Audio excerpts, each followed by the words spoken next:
Paul McCarty is a bit of a legend when it comes to supply chain security research. Recently, Paul broke down some malware that was in npm. It was a package that was mimicking the Claude CLI tool and using some basic typo squatting techniques to try and get people to download it. The package name was also called Claude CLI, but it was from a different author, the ChatGPT Claude_club.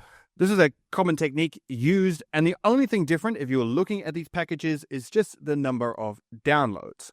So I asked Paul kind of why this package in particular drew his attention. I've got a thing that I call checking the nets, where in the morning I log in and I see what our automatic detection stuff, just like you guys probably do at Keto, but I check what kind of cool stuff got caught in the net, and I came across this one and I took a look at it, and really quickly I realized that this was like very singularly focused on, pretending to be Claude and then going way past the normal kind of, this goes way past the normal kind of lookalike stuff and properly injects itself into the real Claude, and then, takes over. As far as I can tell, there's not anything really kind of unique or special about the delivery. They're just hoping that people install this like you would install, the actual Claude code, which I think is kind of the point. And it's one of the things that makes this unique and something that we probably want to talk about, in the sense that the actual suggested way that you install Claude code is npm install,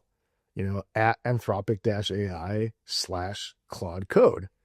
And so these guys said, well, let's put in a scoped namespace out there in npm, which is not Anthropic AI, but, ChatGPT club. But then install it. And, I thought just that kind of unique kind of angle, could be really successful. The interesting thing about places like npm is that there's so much malware going in there. Often you will flag something as malicious, but not necessarily look into it. But this is interesting because you can actually catch attackers experimenting if you are able to dive deep into some of these lesser known attacks. And that's exactly what Paul experienced here.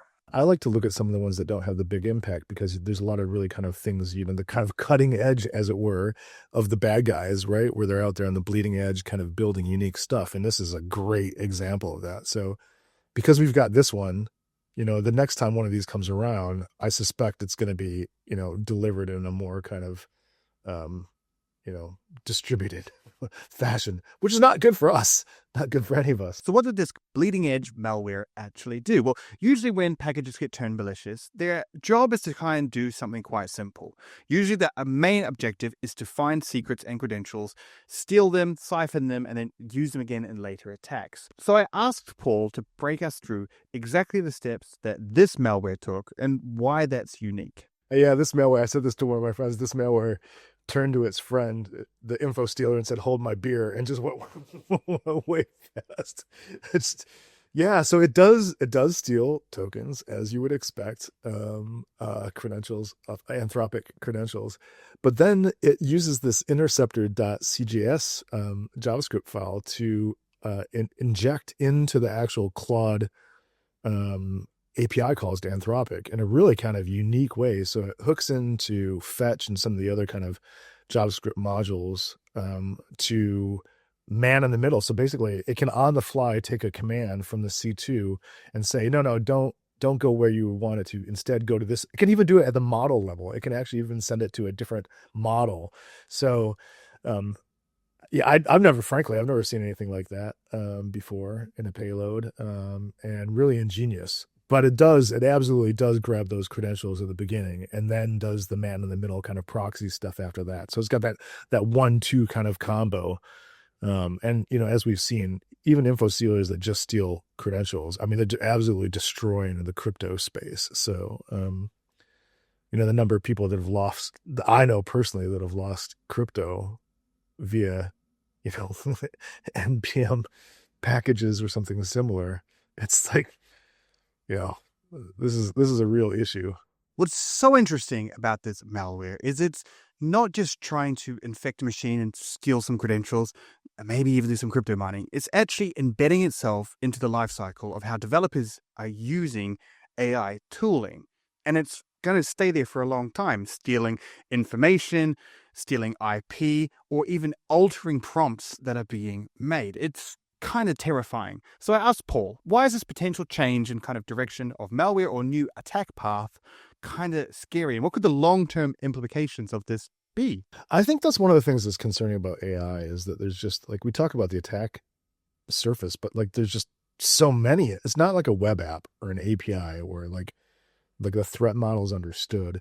In this case, the threat model is in like all directions. I think this is a good example of, an attack path that I hadn't necessarily thought about, this man in the middle thing, where they're still letting you make the calls you want to the Anthropic API.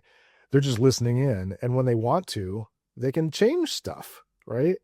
I mean, just sneakily brilliant, but it just kind of goes to show, to your point, that, we don't really understand the attack surface of AI because it's different than anything else that has come before it. And so we're going to see lots of other kind of examples of this, I'm sure, too, where we're like, oh, shit, I didn't even think of that. I think it's scary because it's just an unknown space. And at the same time, it has become all pervasive so quickly, right? It's everywhere. And we don't understand the attack surface. We don't understand the threat model. And so that's why a lot of people are freaking out. While Paul was here, I wanted to get his opinion on the state of security as it comes to npm. Now, there's no secret that we've seen a massive rise in attackers targeting npm at the moment, and this is just another story. So I asked him what he made about this and why he thought this was happening. There's kind of two parts to the answer. The first is that, there's just a systemic issues in npm. It first and foremost is the world's largest software registry by a fair bit. It is by far the most unprotected. Anybody can log in and create a scoped namespace in like 60 seconds and publish a package. They're not doing npm's not doing some of the things that PyPy is, to proactively kind of get their handle around it. But also too, the volume is just so much bigger in npm. So you've got this kind of systemic set of things that have always been a problem, right? npm was written a long, long time ago and not really realizing what it was going to become. JavaScript has become very, very popular, and with it, npm's popularity has gone up. But then you have this other newer thing, the second part of this, which is really that bad guys have learned that this is a great way to distribute bad stuff. Finally, a couple of weeks ago, we did actually cover npm have made some good security changes into trying to resolve some of the systemic issues that have appeared. So I also asked Paul if he thought that these changes were overall going to be good and if they're enough to actually start making an impact on some of these issues. No, I don't. The simple answer is no, I don't. I think those changes are good. Any changes in the space are good to see.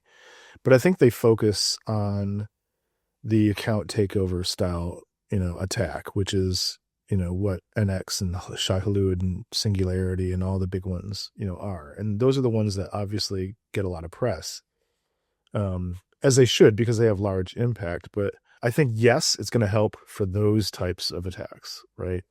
These kind of general trusted publishing kind of, but the vast majority of the actual noise in NPM is not going to be addressed in any way by these changes, because it's not coming from, these long-term NPM authors, like Frost and everybody else, right? So, I think it's good, but I think it kind of ignores the real other problems that NPM has that people like me have been talking about for a while, right? Like, just look at how PyPy is doing it, right? Like they're addressing some of these challenges. To me, it's a little bit too little, a little bit too late.